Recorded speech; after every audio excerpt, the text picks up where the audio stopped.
Louvado seja nosso Senhor Jesus Cristo. Nós vamos dar continuidade à nossa reflexão do curso bíblico sobre o livro do Gênesis. Nós temos aqui toda uma reflexão, que nasce de uma palestra italiana sobre o Gênesis. E nós vamos, então, trabalhar no nosso segundo encontro.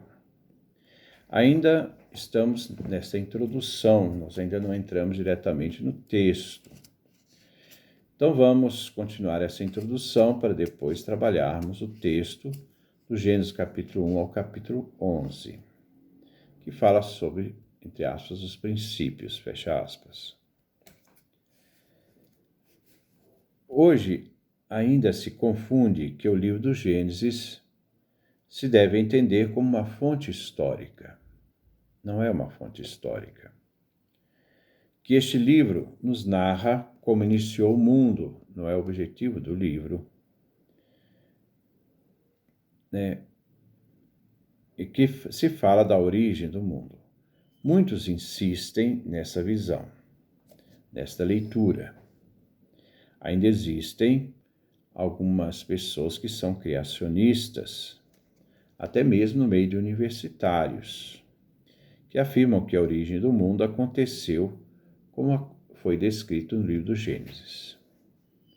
Mas o Gênesis não nos diz como o mundo foi feito, não é esse o objetivo dele, mas por que o mundo é assim. Então ele tem um objetivo mais existencial, na tentativa da busca da realidade, como nós vamos entender essas realidades que nós temos aí. Por que o mundo é desse jeito? O livro não quer fornecer uma hipótese científica sobre a origem do mundo, porque o livro do Gênesis não é um livro de ciência, um livro de fé. Mas procura compreender o mistério de Deus e a existência do homem. O Gênesis não é uma cosmogonia, uma busca da origem do universo. O Gênesis é uma teologia, é um discurso teológico de fé, tem como princípio a dimensão da fé. Se procuramos ler o Gênesis como cosmogonia, a origem do universo, nós vamos nos enganar. Mas como então devemos ler o texto? Aqui existe uma regra fundamental da leitura da Sagrada Escritura. A Bíblia, nós a entendemos só com uma condição. Então vamos ver qual. Colocar em relação o texto, entendendo o seu contexto. A leitura da Bíblia é uma revelação, mas também é uma relação entre o texto que eu tenho e o contexto em que esse texto foi escrito. O que seria o contexto? São várias coisas. O contexto, antes de tudo, é a língua que a Sagrada Escritura foi escrita, o hebraico, e alguns livros, o grego, o aramaico, são as línguas bíblicas. Praticamente o hebraico predomina. Se deve ter muita atenção à questão linguística, inclusive existem muitos jogos de palavras. O contexto é a geografia, O contexto é a cultura do tempo, os usos daquela realidade, daquele tempo, porque foi ali que os textos bíblicos nasceram. Se não entendo isto, arrisco a não conseguir de ler a Bíblia. E vou lê-la, então, agora, não nessa dinâmica de texto e contexto, mas de forma fundamentalista. É claro que entrou numa mentalidade protestante ainda, da Reforma, na cabeça de muitos católicos que diz: basta ler a Bíblia e eu interpreto aquilo que eu acho que serve para mim. Isso é uma forma não católica. A Sagrada Escritura deve ser aprofundada e e deve ser lida dentro do seu contexto, entendida dentro daquilo que dá sentido ao texto e, ao mesmo tempo, sempre deve ser entendida como um livro da igreja. É a comunidade dos fiéis que detém, né, a compreensão da Sagrada Escritura, a sua leitura. Não é uma livre leitura, não. Exemplo, a Semana da Criação, Gênesis 1, onde cada dia vem criado alguma coisa. No sexto dia criou o homem e no sétimo dia Deus se retira, repousa. Se o destacamos do contexto, este capítulo vem lido simplesmente como narração de origem do mundo. O mundo nasceu assim, o universo tem esta origem. Se lemos desse modo é até uma forma ridícula, porque hoje nós temos vários discursos científicos, seleção natural, cosmólogos, que possuem muitos argumentos em favor deles.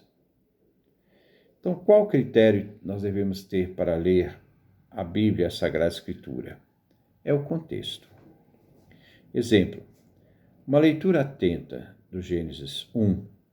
Este capítulo foi escrito durante o exílio da Babilônia, ou logo depois do exílio. Existem elementos que nos dizem que este livro foi escrito neste contexto babilônico. E tem contato com textos mitológicos e cosmológicos da escritura babilônica. Gilgamesh, nós ainda vamos ver isso quando formos falar de Noé, as suas tabuinhas, fala do dilúvio da tradição mesopotâmica. Tem semelhanças, mas tem muitas diferenças. Na Bíblia, em Gênesis 1, não existe a história de um universo precedente à criação do mundo. Nada pré-existe a Deus, o seu ato criador. Não existe nenhuma história de um pânteon, isto é, a existência de deuses antes de criar o mundo, a existência de deuses menores, como encontramos no pânteon da Mesopotâmia, da Babilônia. No início, tem unicamente Deus, então, para a tradição bíblica. A Bíblia usa a linguagem do tempo, usa o imaginário do tempo, mas o muda para dizer, a própria visão, uma visão bem diferente dos textos daquela época. Porque a preocupação da Bíblia é teológica, não é cosmológica. A Bíblia sublinha que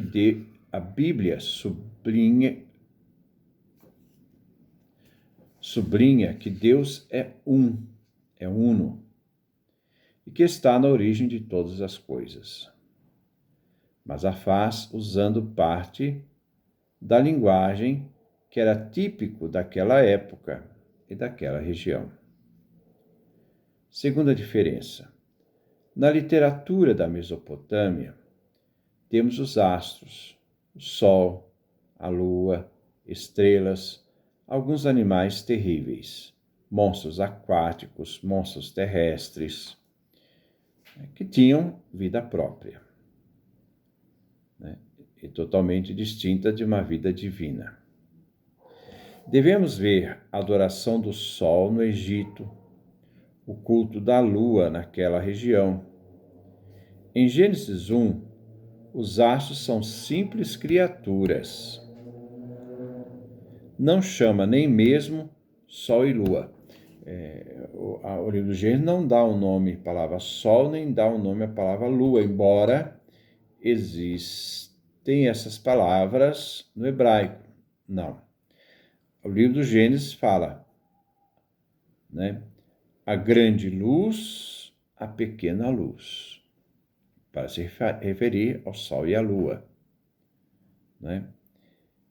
Ele não usa, o termo hebraico shemesh, para sol, nem o termo iarear para a lua.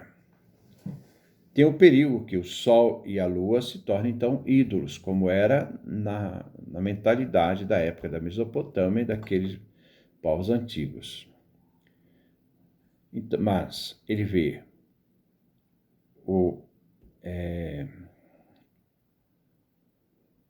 a grande luz e a pequena luz como um luzeiro grande, um luzeiro pequeno, isto é, um relógio para marcar o tempo das estações.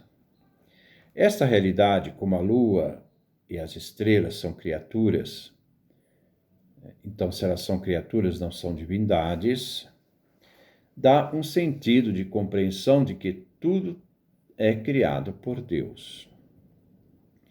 Antes, o Criador está acima de toda a criação. Diferente da Babilônia, que adorava o sol, a lua.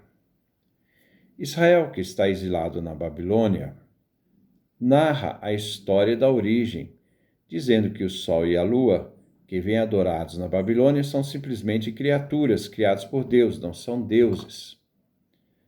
O Deus dos judeus é superior aos deuses da Babilônia.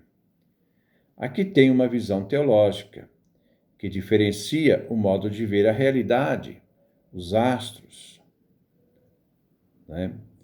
Como a Babilônia via, como também eles viam os animais. Terceira observação. A criação que sai da mão de Deus é perfeita. É uma terra fértil. Como na Babilônia, a terra é fértil quando existem as cheias do rio Eufrates,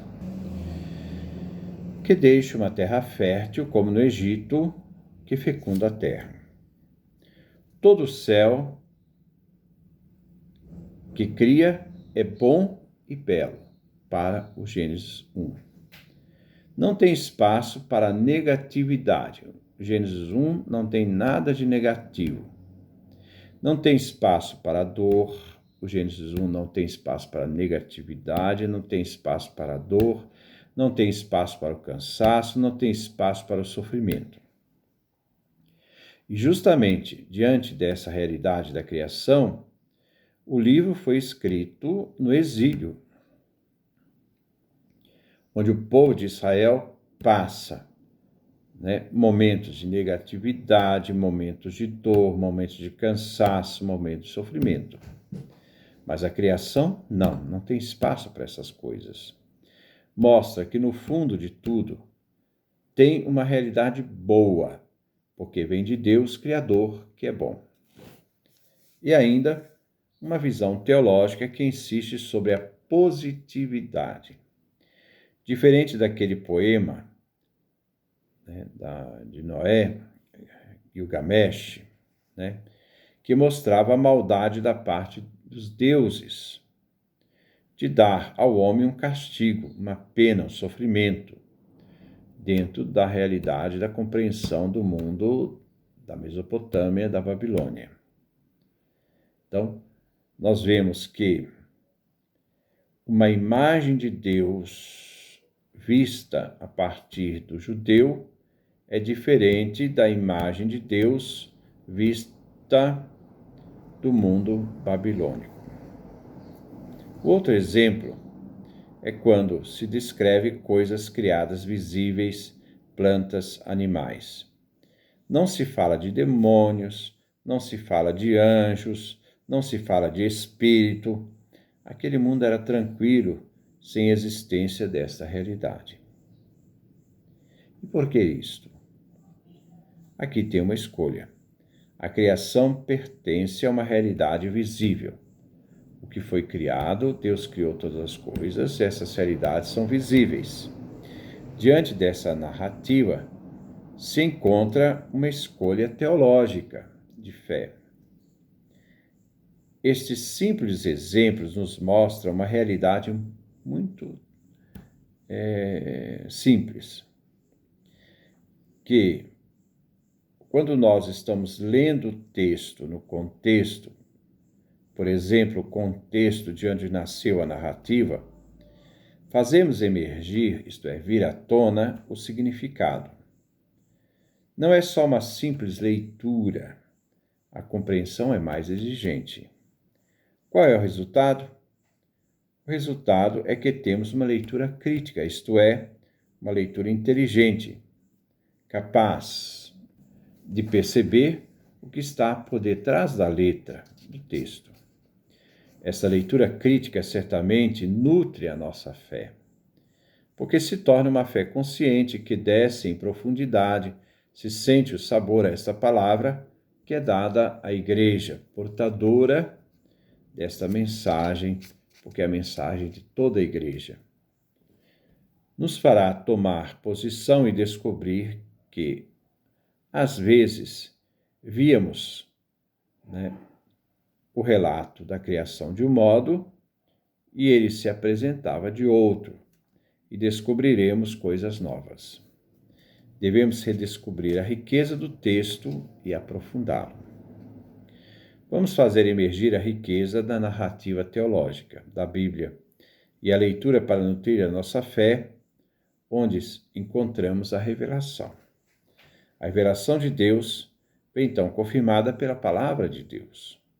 A revelação não é ditada, a revelação é confirmada, onde uma testemunha escreve e nos pede de aprender,